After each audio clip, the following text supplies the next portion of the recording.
So, Baphomet. This is going to be some information on Baphomet, who, if you have no idea who that is, this is Baphomet, who many people think is the devil, but is not. So, I'm going to be reading some of this in a little on the computer, in case anybody's interested, or for whoever is interested in learning about Baphomet, who has been wrongfully called the devil. And I'm probably going to be butchering some words, so apologies for that. The Kabbalion, an esoteric text that discusses the principles of the nature of reality, points out two important things to keep in mind here. I'm starting a little before, but just like a paragraph. The first, which the Kabbalion refers to as the principle of polarity, is that everything has a polar opposite. There's light and darkness, male and female, hot and cold. But the idea of polarity can only fully be understood through the next principle, which is the principle of rhythm. The principle of rhythm states that everything is a spectrum between the two poles that are constantly in flux. Gender is a spectrum, as is light and darkness and temperature. Both Jung, I don't know if it's Jung or Young, but in many occult traditions place an emphasis on combining opposites into wholeness. Jung refers to this idea as individuation, which is acknowledging the aspects of ourselves that we are unconscious of and integrating them into our sense of self. In alchemy, this is referred to as the great work, and in occult traditions, including many witchcraft traditions, Baphomet is a symbol of that great work. One of my teachers refers to Baphomet as the great initiator. Baphomet is a symbolic image created by occultist Eliphas Levi, which was based on the trials of the Knights Templars in the 14th century. The image may appear frightening at first, but I believe that's part of the intention. The image, contrary to popular belief, is not an image of the devil, but rather an image of the universe, as a force and intelligence, and a portrayal of the Greek god Pan, whose name was compared by ancient Greeks with the word Pan, which means all. Levi writes that the image of Baphomet is the key to all magic, as it is the source of all magical energy, which he and many occultists of his time referred to as astral light. Baphomet is the image of all the forces of the universe combined into one symbolic entity. Baphomet is male and female, light and dark, all the classical elements, animal and man, above and below, angel and demon. On Baphomet's upraised arm is the word solve, an alchemical term for breaking down of elements. On his lowered arm is the word coagula, which is an alchemical term for uniting elements together. It is the source from which all things come and to which all things return.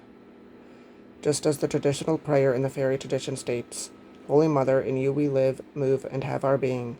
From you all things emerge, and unto you all things return. The Wiccan Charge of the Goddess, written by Doreen Valiante, states similarly, For I am the soul of nature, who giveth life to the universe. From me all things proceed, and unto me must all things return. In the Golden Dawn, the phrase, O soul of nature, giving life and energy to the universe. From thee all things do proceed, unto thee all must return, is recited in ritual. Both Gerald Gardner and Aleister Crowley state that Pan is the all-devourer and all-begetter. They are all referencing the same divine force that is embodied within the image of Baphomet. Victor Anderson is quoted as saying, God is self, and self is God, and God is a person like myself. Similarly, in Aleister Crowley's Gnostic Mass, the line, There is no part of me that is not of the gods, is spoken. For me, this suggests the Hermetic axiom, as above, so below, as within, so without, as well as the idea of a holographic universe, wherein we are fractals of the larger structure, containing within us everything of the larger structure. We are not only a part of the universe, but we are also a microcosm of the universe itself. We are not only a part of Baphomet, but we are also Baphomet ourselves. Therefore, our work is the great work of the universe, to know ourselves at all parts, which is a key to magical and psychic connection and mastery. And, as I read a little bit on the computer, I'm going to hold this up so you can see. Somebody's summarizing what Baphomet represents. Baphomet is obviously androgynous, with female breasts and the very phallic caudicus, no idea how to actually say that, representing the union of male and female. The wings represent spirituality and ascension, while the goat's head represents sin and the animalistic nature of humans. The wings represent air and birds. The scales at its belly represent water and fish, and its hooves represent earth and mammals. The torch represents fire. Air, water, earth, and fire.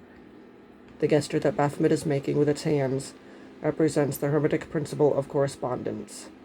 That which is above is like that which is below. The above is the macrocosm, either the literal universe at large or the divine realms. The below is the microcosm, life on earth or the human body itself, and if you affect one, you affect the other.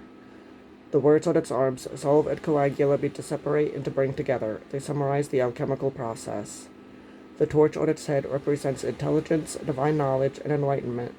The soul over the body. The pentagram on its head is upright, putting spirit above matter. The white and black moon represent the Sephiroth, Chesed, and Gevira, my apologies, respectively, therefore the qualities of mercy and severity, respectively. The caudicus at its lap, in addition to being a phallic symbol, is representative of magical power, healing, and bringing together of opposites, apparently also eternal life. The circle behind the caudicus is reminiscent of the Ouroboros, representing the principle of mentalism. And Ouroboros is where the snake is in a circle eating itself. I don't know if I'm saying that right either, but anyway, the circle behind the caudicus is reminiscent of the Ouroboros, representing the principle of mentalism. All of the universe is in the mind of God. It also apparently represents the atmosphere, probably the cosmic void, prima materia.